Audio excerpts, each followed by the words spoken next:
আমার চোখকে ফাঁকি দেওয়া বুড়োকে দেখেই সন্দেহ হয়েছিল কিছু একটা ঘাপটিল করছে। হাতে নাতে ধরে নিলাম। তা বলে কোনো 2 নম্বরই না, ডিমের টেবিলে নাকি অর্ধেক করেই ডিম যায়। যাদের অনুষ্ঠান তাদের কানে কথাটা তুলতেই দহরম মহরম কাণ্ড আমার সাথে। বলে খেতে এসেছো খেয়ে নাও, এক্সট্রা কাজ করতে কে বলেছে? আরে কাজের মানুষ কি জেনে শুনে কাজ করে? সে যেখানে যায় কাজ সেখানে হাজিরা দিয়ে দেয়। ময়দার দলার মধ্যে খৈনি গুজে কে নেশা করবে? জিজ্ঞাসা করতে কি রাগ? বলে কড়াইশুঁটির কচুরিতে পুর ভরছে। শালা মূর্খ ভাবছো কাকে? কচুরিতে কচু না দিলে সে কচুরি হবে? অনুষ্ঠান বাড়িতে বক্স বাজানোর রীতি কেন এসেছে সেই নিয়ে অনেকেই সন্দিহান। বক্স না বাজলে সব আত্মীয় স্বজন এক জায়গায় হয়ে এত পিএনপিসি করবে, ওর কথা চালাচালি করে সব মুখ দেখা দেখি বন্ধ হয়ে যাবে।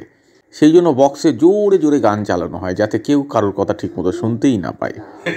এত বেলুন, বন্দুক কোথায়? বল কোনটা ফাটাবো? দোকানদার কই? বলে না, এগুলো বন্দুকে ফাটানোর জন্যে না। সব যেন এখানে উল্টো উল্টো দেখছি। অনুষ্ঠান বাড়ির হাত ধোয়ার বেসিনের কাছে এই কাকাকে দেখে খুব মায়া হলো। বললাম ভেতরে গিয়ে খেয়ে নিন না। বলে নিমন্ত্রণ করেনি। আমি বললাম ইস, আসুন আসুন, আমার আপন খুড়তুতো দাদার আপন শালির আপন ভাসুরের আপন মেয়ের বাড়ি, একদম আপন। চলুন। দেখেই বোঝা যাচ্ছে দুপুরে খাওয়া হয়নি। বলে এই বাড়ি নাকি ওনার, সে কারণে উনি বিনা নিমন্ত্রণে খাবেন না। 4 তলা বাড়ি থাকলে বিনা নিমন্ত্রণে খাওয়া যায় না? যাক, ওই জন্যই মনে হয় আমার আজ পর্যন্ত একটাও 4 তলা বাড়ি হলো না। 3-3টে বাড়ি, সব কটাই 2 তলা। এত সব আয়োজন কি আমার জন্যে? না, এই ধেরে ছেলেটার জন্য।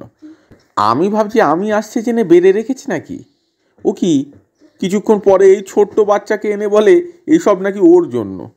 আজকালকার বাচ্চা যে কতখানি বড় লোকই চাল দেখানো শুরু করেছে। সবাই মিলে জোর করলো কিন্তু একটু কিচ্ছু খেলো না, উল্টে সবাই খেতে রিকোয়েস্ট করছে আর উনি হাউ মাউ কান্না। এদিকে যে খাবে তাকে কেউ একটা রিকোয়েস্ট পর্যন্ত করে দেখলো না। 2 জন বরকে ছাদনাতলা থেকে তুলে ক্যাটারিং করতে নিয়ে আসার মতো অন্যায় কিছু হয় না। দুঃখের সঙ্গে জিজ্ঞাসা করলাম, ভাই বিয়েটা করে ক্যাটারিংয়ে এসেছো নাকি দুপুরে এখানে কাজ করে রাতে ডিরেক্ট বিয়ে করতে যাবে? বলে ধুস, এটা ক্যাটারিংয়ের ড্রেস। খেতে বসেই বউয়ের সাথে আমার তুমুল ঝামেলা লেগে গেল। দেখলে দেরি হয়ে গেল, সবাই খেয়ে চলে গিয়েছে। এবার ক্যাটারার এসে বলবে এটা নেই ওটা নেই, খাওয়াটা গেল। ক্যাটারার ম্যানেজার এসে বলল দুপুরের খাওয়া 11:30টার সময় কে খেতে বসে? রাগ হলো, কিন্তু ভালোও লাগলো, পুরো মেনু পাওয়া যাবে। খেয়ে বেরিয়ে হাত ধুচ্ছি, যারা নিমন্ত্রণ করেছে সেই বাড়ির সিনিয়র একজন এসে জিজ্ঞাসা করলে সব থেকে ভালো কোন রান্নাটা হয়েছে? আমি বললাম আইসক্রিমটা সব থেকে ভালো হয়েছে। তা শুনে এত রাগের কি আছে? বলে এই জন্য আপনাকে নিমন্ত্রণ করতে ইচ্ছা করে না। আমি বললাম কে বলে নিমন্ত্রণ করতে?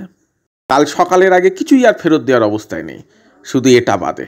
এই নাও তোমার ন্যাপকিন।